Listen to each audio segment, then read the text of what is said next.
Hello नमस्कार दोस्तों, मैं विनीता आज एक बार फिर से आप सभी का आपके अपने YouTube channel Vinita Hindi hub में स्वागत करती हूं। तो मेरे प्यारे दोस्तों, कैसे हैं आप सभी लोग। आशा करती हूं कि आप सभी लोग अच्छे होंगे और अपनी आगामी परीक्षा के लिए बहुत ही मेहनत से और अच्छे से पढ़ाई कर रहे होंगे। तो आपकी इस तैयारी को और मजबूत व बेहतर बनाने के लिए आज से आपकी वन लाइनर प्रश्नोत्तरी शुरू होने जा रही है।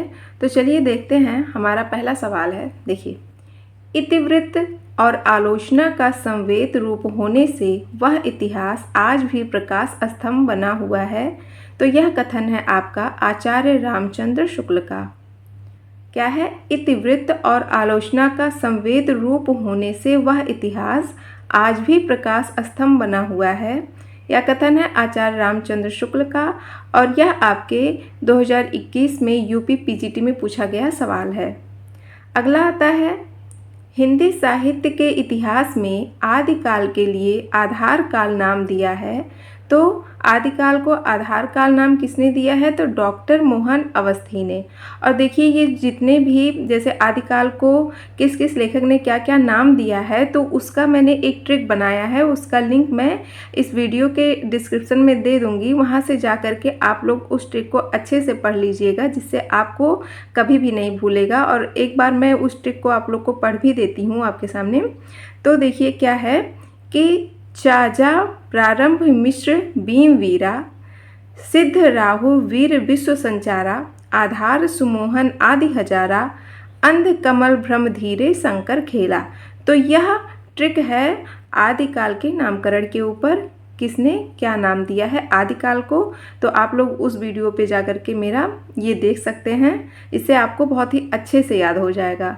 फिर अगला आता है रामचंद्र शुक्ल का साहित्य इतिहास ग्रंथ हिंदी साहित्य का इतिहास नागरी प्रचारणी सभा से प्रकाशित हिंदी शब्द सागर की भूमिका में किस शीर्षक में लिखा गया था? तो क्या था? हिंदी साहित्य का विकास।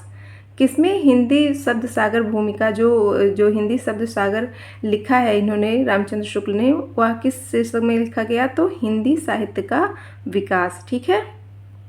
अगला आता है, a dictionary of English and Hindustani के लेखक हैं तो जॉन गिलक्राइस्ट। यह भी आपके 2021 में यूपी टीजीटी में पूछा गया सवाल है।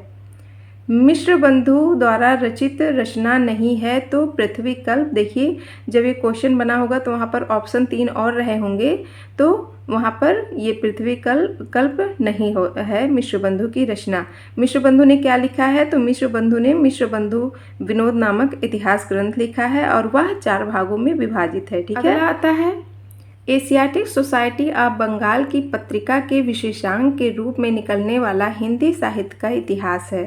तो क्या है? The modern vernacular literature of Hindustan. ठीक है। तो यह किसकी रचना है? जॉर्ज ग्रियर्सन की है। और यह कब इन्होंने प्रकाशित करवाया था? तो 1888 ईस्वी में। आप लोग याद रखिएगा, बहुत ही महत्वपूर्ण ये प्रश्न है। हिंदी काव्यधारा के संग्रहकर्ता साहित्यकार का नाम है तो महापंडित राहुल सांकृत्यायन। हिंदी काव्यधारा किसका इतिहास ग्रंथ है? तो महापंडित राहुल सांकृत्यायन का। अपने हिंदी साहित्य इतिहास में आदिकाल को संधिकाल तथा चारण काल नामक 2 उपशीर्षकों में विभाजित किया है।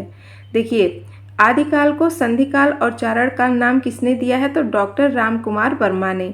लेकिन अगर आपसे केवल चारण काल पूछ लिया जाए तो चारण काल नाम किसने दिया था? जॉर्ज ग्रियर्सन ने दिया था। आप लोग इसे अच्छे से याद रख लीजिएगा। हिंदी साहित्य का वैज्ञानिक इतिहास के लेखक हैं तो हिंदी साहित्य का वैज्ञानिक इतिहास डॉक्टर गणपति चंद्र गुप्त ने लिखा है। अगला है, हिंदी साहित्य का वृहत इतिहास। इस इतिहास ग्रंथ का प्रकाशन किया गया था तो कहाँ से किया गया था? नागरी प्रचारणी सभा काशी से। ठीक है। जो हिंदी साहित्य का वृहत इतिहास है वह 16 खंडों में विभाजित है और इसका संपादन अनेक विद्वानों ने अलग अलग किया है। ठीक है।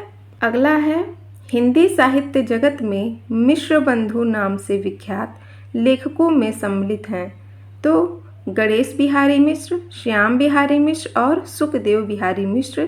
ये परीक्षाओं में बहुत बार पूछे गए हैं और बहुत ही महत्वपूर्ण भी है कि मिश्र बंधु में कौन कौन से आते हैं। तो ये नाम आप लोग याद रखिएगा, गणेश बिहारी, श्याम बिहारी और सुखदेव बिहारी।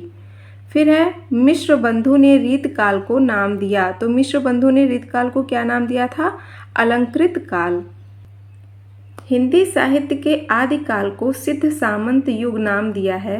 तो देखिए, हिंदी साहित्य के आदिकाल को सिद्ध सामंत युग नाम राहुल सांकृत्यायन ने दिया है। अगला है हिंदी साहित्य और संवेदना का विकास। रचना है तो किसका है? डॉक्टर राम स्वरूप चतुर्वेदी का। तो देखिए, जो हिंदी साहित्य और संवेदना का विकास डॉक्टर राम स्वरूप चतुर्वेदी ने लिखा है वह 1986 ईस्वी में प्रकाशित हुई थी। आप लोग इनके सन का भी याद रखिएगा कि हिंदी साहित्य और संवेदना का विकास जो है वो 1986 ईस्वी में प्रकाशित हुआ था। अगला है नागरी प्रचारणी सभा द्वारा प्रकाशित हिंदी साहित्य का बृहत इतिहास के प्रथम भाग का शीर्षक है। तो क्या है? हिंदी साहित्य की पीठिका। देखिए, जो हिंदी साहित्य का बृहत इतिहास है यह 16 खंडों में विभाजित है। तो ये जो इसका प्रथम भाग है उसका नाम है हिंदी साहित्य की पीठिका। और इसको लिखने वाले संपादक कौन है? तो डॉक्टर राजवली पांडे हैं। याद रखिएगा, हिंदी साहित्य की पीठिका के संपादक कौन है? तो डॉक्टर राजवली पांडे हैं। फिर अगला आता है काल प्रवृत्ति का निर्णय प्राप्त ग्रंथों की संख्या द्वारा नहीं निर्णित हो सकता, बल्कि उस काल की मुख्य प्रेरणादायक वस्तु के आधार पर ही हो सकता है। यह कथन किसका है? तो यह कथन है आपका हजारी प्रसाद द्विवेदी का। लगभग 1000 कवियों का जीवन चरित्र उनके कविताओं के उदाहरण सहित प्रस्तुत किया गया है। किसमें? शिव सिंह सरोज में। कितने? लगभग 1000 कवियों का जीवन चरित्र और उनकी कविताओं के उदाहरण सहित प्रस्तुत किए गए हैं। तो शिव सिंह सरोज में, ठीक है। और शिव सिंह सरोज किसकी रचना है? तो शिव सिंह सेंगर की है, जो कि 1883 ईस्वी में प्रकाशित हुई थी। कवियों और लेखकों को कालक्रमानुसार वर्गीकृत किया गया है। किसने किया है? जॉर्ज ग्रियर्सन ने। उसके पहले जो कवियों और लेखकों का वर्गीकरण किया गया था वह वर्ण क्रमानुसार किया गया था। और सबसे पहले कालक्रम के अनुसार किसने वर्गीकृत किया? तो जॉर्ज ग्रियर्सन ने। इतिहास का इतिवृत्तात्मक लेखन सबसे प्रथम मिश्र बंधुओं के विनोद में पाया जाता है। यह उक्ति है डॉक्टर रामकुमार वर्मा की। मिश्र बंधु विनोद के प्रथम 3 भागों का प्रकाशन संवत 1970, सन 1913 ईस्वी और चतुर्थ भाग का प्रकाशन हुआ तो संवत 1991, सन 1934 ईस्वी। देखिए, जो मिश्र बंधु विनोद का जो प्रथम 3 भाग का प्रकाशन हुआ था वह सन 1913 ईस्वी में हुआ था और चौथे भाग का प्रकाशन 1934 ईस्वी में हुआ था। देखिए, एक बहुत ही महत्वपूर्ण बात बताने जा रही हूँ, आप लोग इसे अच्छे से दिमाग में बैठा लीजिएगा कि जब भी आप जैसे कहीं सन दिया, मान लीजिए ये सन दिया है 1934, अगर इस सन का आपको संवत निकालना हो तो आप प्लस इसमें 57 यानी कि 57 ऐड कर दीजिए तो उसका संवत निकल जाएगा। और ठीक इसका उल्टा आप करेंगे, अगर संवत दिया है और आपको उसका सन निकालना है तो 5 आपको 57 उसमें से माइनस करना होगा, ठीक है। अगला आता है वह विद्वान जिसने हिंदुस्तानी को सर्वप्रथम हिंदी कहा, तो गिल क्राइस्ट ने कहा था। हिंदी साहित्य का आलोचनात्मक इतिहास के लेखक हैं डॉक्टर रामकुमार वर्मा। फिर अगला है मैं इस्लाम के महत्व को भूल नहीं रहा हूँ, लेकिन जोर देकर कहना चाहता हूँ कि अगर इस्लाम ना आया होता तो भी इस साहित्य का देखिए यहाँ पर बाहर होगा, ठीक है, इस साहित्य का बाहर आना वैसा ही होता जैसा आज है। हिंदी के भक्ति आंदोलन के संदर्भ में यह कथन किसका है, तो आचार्य हजारी प्रसाद द्विवेदी का। रीतिकाल को सर्वप्रथम श्रृंगार काल नाम रखने का सुझाव दिया तो आचार्य विश्वनाथ प्रसाद मिश्र ने। गारसा द तासी के इतिहास ग्रंथ इस्तवार द ला लिटरेचर एंदोई हिंदुस्तानी का दूसरा संस्करण प्रकाशित हुआ था 1871 ईस्वी में। इसके पहले जो इनका प्रथम संस्करण था वह 1839 ईस्वी में प्रकाशित हुआ था। रामचंद्र शुक्ल का हिंदी साहित्य का इतिहास पहले किस ग्रंथ की भूमिका के रूप में छपा था? तो हिंदी शब्द सागर की भूमिका के रूप में छपा था। देखिए ये सवाल 2021 में यूपी टीजीटी में भी पूछा गया था कि रामचंद्र शुक्ल का हिंदी साहित्य का इतिहास पहले किस नाम से था? तो हिंदी शब्द सागर के नाम से। ठीक है। फिर अगला है, रामचंद्र शुक्ल के अनुसार शिव सिंह सरोज में गिनाए गए ग्रंथ हैं तो रामसतसई और कड़खा रामायण। आप लोग याद रखिएगा इसे, ये नेट में पूछा गया है। हिंदी साहित्य का आदिकाल हिंदी का एक इतिहास ग्रंथ है। इस ग्रंथ के रचनाकार का नाम है तो आचार्य हजारी प्रसाद द्विवेदी है। अगला है, राजस्थानी भाषा और साहित्य पुस्तक के लेखक हैं तो कौन है? मोतीलाल मेनारिया। फिर अगला आता है, वह साहित्य इतिहास ग्रंथ जिसको किशोरीलाल गुप्त ने हिंदी साहित्य का प्रथम इतिहास नाम से अनुवाद करके प्रकाशित कराया तो वह क्या है? The modern vernacular literature of northern Hindustan. और यह किसकी रचना है? तो यह जॉर्ज ग्रियर्सन की है। ठीक। अगला आता है, आचार्य रामचंद्र शुक्ल ने रीतिकाल का समय माना है तो 1700 से 1900 विक्रम संवत। अगला है, इतिहास लेखक जिसने अपने इतिहास ग्रंथ में लगभग 5000 कवियों का विवरण दिया है तो कौन है? मिश्र बंधु हैं। और इन्होंने मिश्र बंधु विनोद में 5000 कवियों का विवरण दिया है। अगला आता है, आचार्य रामचंद्र शुक्ल के इतिहास ग्रंथ में कालों के नामकरण का आधार रहा है तो युग प्रवृत्ति। इतिहास लेखन की सबसे विकसित पद्धति है विधेयवादी पद्धति। ये बहुत ही महत्वपूर्ण है, आप लोग याद रखिएगा इसको कि इतिहास लेखन की जो सबसे विकसित पद्धति है वह है विधेयवादी पद्धति। अगला है, भारतीय साहित्य की भूमिका के लेखक हैं रामविलास शर्मा। अगला है, वह साहित्य इतिहासकार जिसने अपने इतिहास ग्रंथ में हिंदी के गद्य साहित्य को गद्य का आविर्भाव, गद्य का प्रवर्तन, गद्य का प्रसार और गद्य की वर्तमान गति नामक खंडों में विभक्त करके विवेचित किया है तो वे कौन से इतिहासकार हैं? रामचंद्र शुक्ल। अगला है, हिंदी साहित्य के उत्तर मध्यकाल को कलाकाल नाम देने वाले विद्वान कौन है? तो रमाशंकर शुक्ल रसाल। फिर अगला है, the modern vernacular literature of Hindustan के लेखक हैं तो जॉर्ज ग्रियर्सन। अगला आता है, हिंदी साहित्य के इतिहास लेखन की परंपरा का सूत्रपात किया था। देखिए जो इतिहास लेखन की परंपरा का शुरुआत किसने किया था? तो गारसादा तासी ने किया था और उनके इतिहास ग्रंथ का नाम क्या था? इस्तवार द ला लिटरेचर एंदोई हिंदुस्तानी, जो कि फ्रेंच भाषा में लिखा गया पहला इतिहास ग्रंथ था। फिर अगला है, हिंदी साहित्य के उत्तर मध्यकाल को अलंकृत काल कहने वाले विद्वान हैं तो मिश्र बंधु।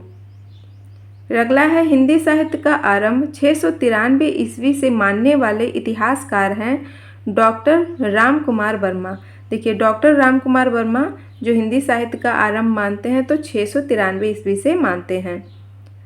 फिर वह विद्वान जिसने हिंदी साहित्य के उत्तर मध्यकाल को रीतकाल कहा है तो आचार्य रामचंद्र शुक्ल।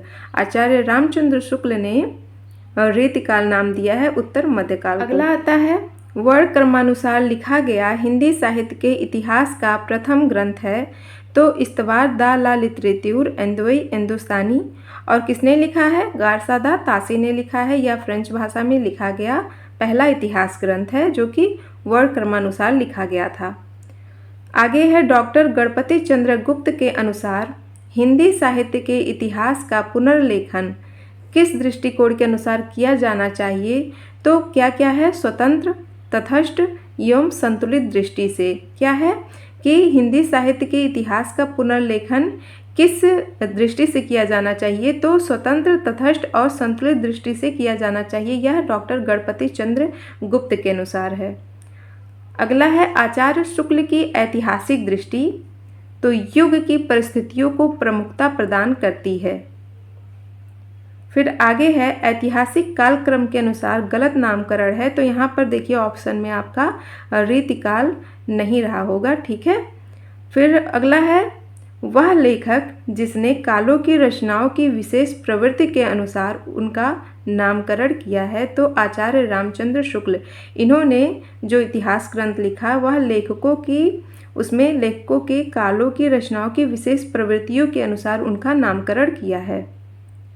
फिर अगला है, हिंदी साहित्य इतिहास लेखन का आधार या स्रोत नहीं हो सकता, तो यहाँ पर रचनाओं का मौखिक उल्लेख है। आचार्य हजारी प्रसाद द्विवेदी की पुस्तक नहीं है, तो यहाँ ऑप्शन में हिंदी साहित्य की आलोचना दिया हुआ है, यह हजारी प्रसाद द्विवेदी की पुस्तक नहीं है। अगला है, आचार्य रामचंद्र शुक्ल के अनुसार आदिकाल का समय है संवत 1050 से 1375 विक्रम संवत। क्या है? आचार्य रामचंद्र शुक्ल ने आदिकाल का जो समय बताया है उनके अनुसार 1050 से 1375 विक्रम संवत है। इस्तवार दाला लिटरेतुर एंदुई ए हिंदुस्तानी नामक ग्रंथ लिखा गया है, तो फ्रेंच भाषा में लिखा गया है। और किसके द्वारा लिखा गया है? तो गार्सा दा तासी के द्वारा लिखा गया है। ये पहला इतिहास ग्रंथ इन्होंने लिखा था। बार बार क्वेश्चन ये देखिए पूछा गया है, आप लोग भी इसे अच्छे से याद रख लीजिएगा। अगला है, हिंदी के प्रारंभिक काल को आदिकाल नाम देने वाले हैं, तो हजारी प्रसाद द्विवेदी। हिंदी के प्रारंभिक काल को आदिकाल नाम किसने दिया है? तो हजारी प्रसाद द्विवेदी ने दिया है। फिर आगे है, ज्ञान राशि के संचित कोश का नाम साहित्य है। साहित्य के संदर्भ में यह कथन किसका है? तो पंडित महावीर प्रसाद द्विवेदी का है। अगला है, हिंदी साहित्य के इतिहास का काल विभाजन करने वाले प्रथम इतिहासकार हैं, तो जॉर्ज ग्रियर्सन हैं। फिर रामचंद्र शुक्ल के वीरगाथा काल को आदिकाल कहा है किसने? हजारी प्रसाद द्विवेदी ने। जो आचार्य रामचंद्र शुक्ल का वीरगाथा काल है उसको आदिकाल नाम किसने दिया है? तो हजारी प्रसाद द्विवेदी ने दिया है। पंडित विश्वनाथ प्रसाद मिश्र के मत से रीतिकाल का नाम श्रृंगार काल होना चाहिए, क्योंकि रीतिकाल नाम रखने से उसके विभाजन का मार्ग बंद हो जाता है। देखिए, जो पंडित विश्वनाथ प्रसाद मिश्र हैं उनके अनुसार जो रीतिकाल का नाम श्रृंगार काल क्यों होना चाहिए? तो रीतिकाल नाम रखने से उसके विभाजन का मार्ग बंद हो जाता है। तो दोस्तों, आज के लिए बस इतना ही। आपको ये क्लास कैसी लगी प्लीज़ कमेंट बॉक्स में ज़रूर बताइएगा, और ज़्यादा से ज़्यादा लोगों को शेयर करिए ताकि वो भी मेरे क्लास से जुड़ करके इसका फ़ायदा उठा सकें, वो भी अच्छे से पढ़ सकें। और जो लोग मेरे चैनल पे नए आए हैं वो लोग प्लीज़ चैनल को सब्सक्राइब कर लें। और मिलते हैं अगली वीडियो के साथ, तब तक के लिए आज्ञा दीजिए। नमस्कार।